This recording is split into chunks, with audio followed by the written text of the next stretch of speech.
Ang mabuting balita ng Panginoon ayon kay San Juan. Papuri sa iyo, Panginoon.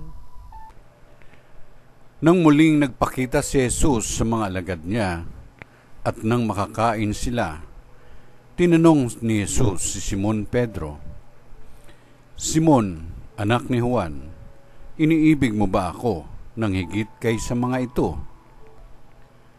"Opo, Panginoon, nalalaman ninyong iniibig ko kayo," tugon niya.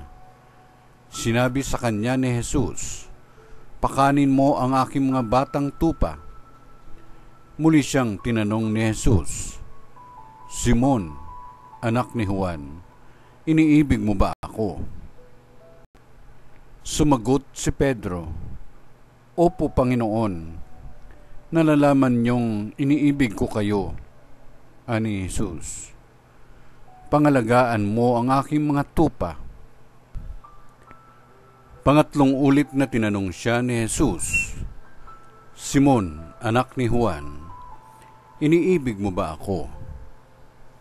Nalungkot si Pedro, sapagkat may ikatlo siyang tinanong, "Iniibig mo ba ako?" At sumagot siya, "Panginoon, nalalaman po ninyo ang lahat ng bagay. Nalalaman ninyong iniibig ko kayo." Sinabi sa kanya ni Jesus, "Pakanin mo ang aking mga tupa." Tandaan mo, noong kabataan mo pa, ikaw ang nagbibihis sa iyong sarili at lumalakad ka kung saan mo ibig. Ngunit pagtanda mo, iuunat mo ang iyong mga kamay at iba ang magbibihis sa iyo at dadalhin ka kung saan hindi mo ibig. Sinabi niya ito upang ipakilala kung paano mamamatay si Pedro at sa gayoy mapararangalan niya ang Diyos.